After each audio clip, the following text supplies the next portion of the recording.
Bien qu'elle ne soit peut-être pas aussi célèbre aujourd'hui que quelqu'un comme la reine Victoria, Élisabeth d'Autriche ou Sissi était l'une des monarques les plus puissantes du XIXe siècle. La souveraine iconoclaste a défié les traditions de la cour autrichienne et est devenue une figure bien aimée dans son pays et à l'étranger. Mais son règne a pris fin de façon dramatique. Alors aujourd'hui, nous allons examiner la vie tragique d'Élisabeth d'Autriche.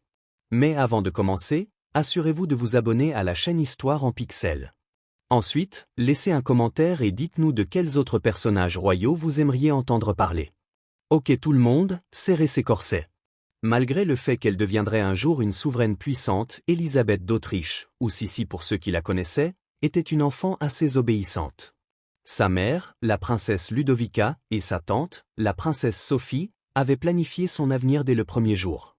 Et cela ne serait pas le moindrement surprenant si vous les connaissiez, car elles étaient des sœurs aristocratiques ambitieuses de la famille régnante de Bavière, les Wittelsbach, qui étaient déterminées à voir leurs enfants épouser des hommes influents de la classe dirigeante.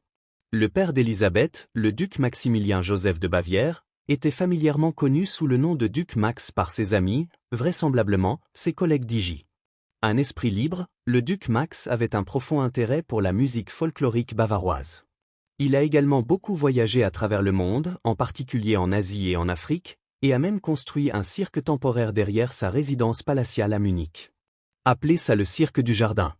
Contrairement à sa femme, la princesse Ludovica, le duc Max encourageait le côté aventureux de sa fille. Si on lui en donnait l'occasion, Élisabeth rejetait les études rigoureuses.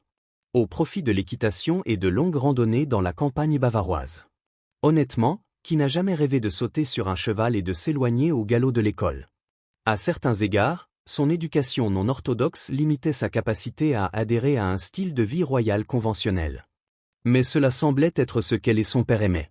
La princesse Ludovica voulait présenter sa fille aînée, Hélène, au fils de sa sœur, la princesse Sophie, Franz Joseph, l'empereur d'Autriche. Ce qui est un bon boulot si vous pouvez l'obtenir. Ludovica et Sophie ont arrangé la rencontre de Franz Joseph et d'Hélène. Avec l'intention qu'il la courtise et l'épouse. Mais parce que les comédies romantiques formulaires n'avaient pas encore été inventées, ils ont décidé d'envoyer Élisabeth avec Hélène, et bien sûr, Franz Joseph est tombé amoureux de la mauvaise sœur. Oui, l'empereur de 23 ans a décidé qu'il était plus intéressé par sa cousine Élisabeth de 15 ans que par sa sœur aînée, qui, si vous suivez, était aussi sa cousine.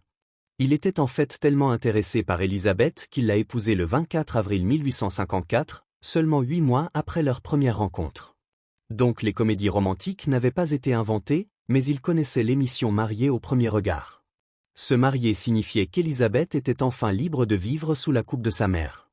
Au lieu de cela, elle devrait vivre sous la coupe de sa tante, ce qui n'était pas une meilleure affaire. Sophie était dominatrice et manipulatrice et a pris en charge les enfants d'Élisabeth et leur éducation. Elle supervisait leur vie quotidienne et ne leur permettait pas beaucoup de contact avec leur mère. Et ce n'est pas tout. Elle a également fait baptiser le premier enfant d'Élisabeth et de Franz Joseph. Sans l'avis d'Élisabeth, en nommant le bébé, vous l'avez deviné, Sophie. En 1857, lors d'une visite en Hongrie, Sophie, âgée de 2 ans, et sa sœur cadette Gisela sont tombées malades, et la petite Sophie a finalement succombé à ce qui était probablement la typhoïde. La belle-mère d'Élisabeth a utilisé l'incident pour renforcer davantage son contrôle sur l'éducation de Gisela, ce qui a éloigné Gisela d'Élisabeth. Et si tout cela ne suffisait pas, la princesse Sophie a également impitoyablement réprimandé sa belle-fille parce qu'elle n'avait produit que des enfants de sexe féminin. Et elle voulait un héritier mâle au trône autrichien. Finalement, cependant, Élisabeth a donné naissance au prince héritier Rudolf. Elle a en fait pu choisir le nom de cet enfant. Pendant ce temps, Franz Joseph était peut-être un empereur, mais ce n'était pas un prince. Il avait un œil qui traînait pour les autres femmes et a eu plusieurs liaisons pendant son mariage avec Élisabeth. Pire encore, sur la base de facteurs tels que les mystérieuses maladies d'Élisabeth, ses absences prolongées de la cour viennoise et son refus d'avoir d'autres enfants, les érudits croient que Franz Joseph a pu lui donner quelque chose. L'empereur n'a pas prêté attention pendant les cours d'éducation sexuelle. Il n'y est probablement même pas allé. Élisabeth a finalement donné naissance à une autre fille en échange d'une garantie de son mari qui la couronnerait reine de Hongrie en juin 1867. Et ils disent que le romantisme est mort. Mais elle n'était pas totalement sans soutien. Élisabeth et son cousin Ludwig étaient comme les deux doigts de la main. Tous deux jouissaient d'une proéminence royale dès leur plus jeune âge, Élisabeth devenant impératrice d'Autriche à 17 ans et Ludwig devenant roi de Bavière à 19 ans. La liste Forbes 30 Under 30 n'a rien sur eux. Sous la pression de se marier, Ludwig a demandé la sœur d'Élisabeth, Sophie Charlotte, en mariage en janvier 1867. Mais Ludwig a finalement annulé les fiançailles en octobre de la même année. Alors que s'est-il passé? Eh bien, d'après ses journaux intimes et ses lettres privées, Ludwig était très probablement homosexuel. Et un ajout récent au code provisoire allemand rendait les contacts homosexuels illégaux. Dans tous les cas, il ne s'est plus jamais fiancé. Ce qu'il a fait, c'est mettre en faillite l'État de Bavière. Avec ses châteaux grandioses et se faire déposer par un coup d'État mené par le gouvernement. Il s'est noyé dans un lac bavarois 3 jours plus tard, le 13 juin 1886, et Élisabeth était anéantie par la perte de son confident. Comme son père obsédé par le cirque avant elle, Élisabeth était tout simplement mal adaptée à un style de vie soumis et poli, et elle trouvait que l'atmosphère oppressivement formelle et axée sur le protocole de la cour autrichienne lui donnait une éruption cutanée. Au sens figuré et quelque peu littéralement. Alors qu'elle donnait naissance au prince héritier Rudolf. Elle a subi un effondrement physique qui indiquait probablement la tuberculose, et ses médecins lui ont recommandé de voyager dans un climat plus tropical.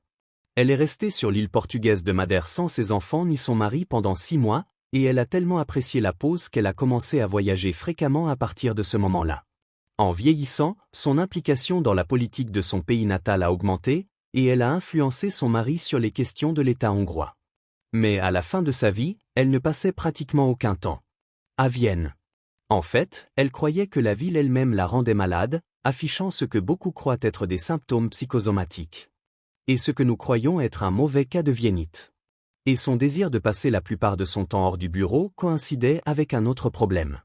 Malgré le cotitrage dans l'Empire austro-hongrois, la Hongrie était historiquement opprimée par l'arrangement, et en 1848, après que les soulèvements populaires en Hongrie ont menacé la domination autrichienne, Franz Joseph a institué de dures représailles contre le peuple hongrois. Ce qui n'a évidemment pas beaucoup amélioré les relations. Élisabeth, en revanche, était sympathique à la Hongrie. Un point de vue probablement encouragé par une relation peut-être romantique avec le comte Gyula Andrássy, un leader populiste hongrois qui a mis tout son Andrássy dans tout. Après la défaite de l'Autriche face à la Prusse en 1867, Élisabeth a convaincu son mari que l'amélioration des relations avec la Hongrie, ainsi que l'expansion dans les États baltes, pourrait rétablir l'Autriche en tant que puissance européenne. Et pour ses efforts, Élisabeth a été officiellement couronnée reine de Hongrie en 1867. Sa géopolitique est la sienne. Andrássy, pour sa part, a été nommé Premier ministre de la partie hongroise de l'État dual. Les unions ont déclenché une période de stabilité et de prospérité économique dans la région. Élisabeth est devenue extrêmement populaire, et même aujourd'hui, elle est vénérée en Hongrie, avec de nombreux monuments et statues hongrois dédiés à sa mémoire. Les documents historiques montrent qu'Élisabeth était obsédée par son apparence. Elle mangeait rarement de la viande, vivant principalement de produits laitiers et d'œufs, et son régime comprenait des séances d'entraînement quotidiennes avec des équipements de gym, ainsi que de l'équitation et des exercices d'escrime. Donc, elle aurait cartonné sur TikTok, c'est ce que nous disons. Tout cela ne signifie pas nécessairement qu'elle était en bonne santé, physiquement ou mentalement. Même une légère prise de poids entraînait des jours de jeûne obsessionnel. À un moment donné, son poids est descendu jusqu'à 96 livres, ce qui est assez léger pour une femme adulte qui mesurait 5 pieds 8. Élisabeth accordait également une grande valeur à ses cheveux remarquablement longs et passait près de 3 heures par jour à en prendre soin. Elle aurait été une figure populaire dans les vidéos de Witesnack. Elle ne portait pas de maquillage, optant plutôt pour des crèmes à base d'huile de baleine, de cire et d'eau de rose. Elle dormait même avec de la viande crue et des fraises écrasées sur le visage et trempait ses vêtements de nuit dans du vinaigre pour tenter de préserver sa taille minuscule. On ne sait pas pourquoi elle pensait que se rouler dans des ingrédients artisanaux l'aiderait à maintenir sa silhouette, mais elle a réussi à devenir impératrice de l'un des pays les plus puissants du monde. Curieusement, malgré sa beauté renommée et son dévouement à maintenir son apparence, Élisabeth a refusé de poser pour des portraits ou d'autoriser des photographies officielles à partir de l'âge de 32 ans. Elle était même célèbre pour monter à cheval ou se promener en public avec un éventail ou un parasol couvrant son visage pour empêcher les gens de la photographier. Les paparazzis royaux ne devaient pas être une blague. Le fils d'Élisabeth, le prince héritier Rudolf, était un penseur progressiste avec une vision similaire à la sienne. Au départ, il s'est lancé dans la vie d'un prince héritier traditionnel. C'est-à-dire qu'il s'est marié au début de la vingtaine avec un membre de la famille royale belge et a eu une fille. Le truc classique de prince. Maintenant, il doit juste enregistrer un tas d'albums. Mais Rudolf s'est lassé du mariage et des contraintes imposées par le style de vie royal autrichien. Il a tenté de faire annuler officiellement son mariage. Mais quand cela a échoué, il a commencé à boire beaucoup et à s'engager dans de nombreuses liaisons adultères. En 1888, Rudolf aurait fréquenté une noble de 17 ans nommée Marie Wetzera. Le couple a été retrouvé le 30 janvier 1889 au pavillon de chasse du prince héritier à Mayerling, s'étant suicidé.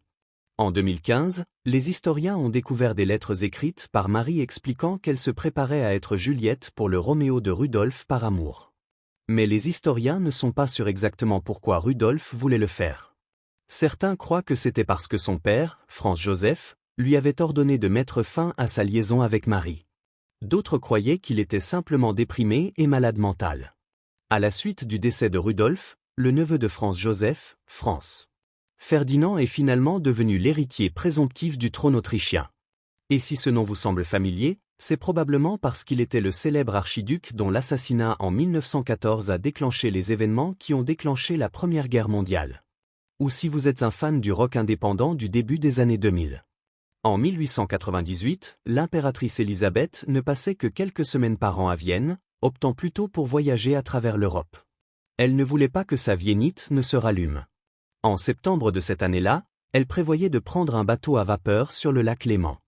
Jusqu'à Montreux, en Suisse, et elle a quitté son hôtel pour la courte promenade le long du lac jusqu'à la zone d'embarquement du navire.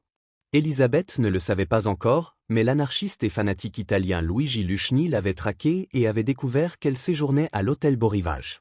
Il a approché l'impératrice non gardée et sa dame de compagnie, a fait semblant de trébucher et s'est appuyé sur Élisabeth pour se retenir. À ce moment-là, il l'a poignardée avec une lime industrielle attachée à un manche en bois. Mais à cause de l'habitude d'Élisabeth de porter des corsets extrêmement serrés, elle n'a ressenti aucune douleur de la blessure, donc au début, personne n'a compris ce qui s'était passé. Elle a en fait réussi à monter à bord du navire, seulement pour s'effondrer et être ramenée à son hôtel, où elle est décédée. Les autorités ont immédiatement arrêté Luchni, l'ont traduit en justice et l'ont condamné à la prison à vie. Aujourd'hui, on se souvient d'Élisabeth pour sa mort tragique autant que pour son sens du style et sa beauté.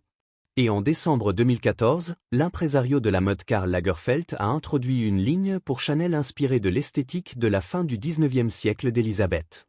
Alors qu'en pensez-vous? Lequel de ces faits sur la vie d'Élisabeth d'Autriche vous a le plus surpris? Faites-le nous savoir dans les commentaires ci-dessous. Et pendant que vous y êtes, regardez certaines de ces autres vidéos de notre histoire bizarre.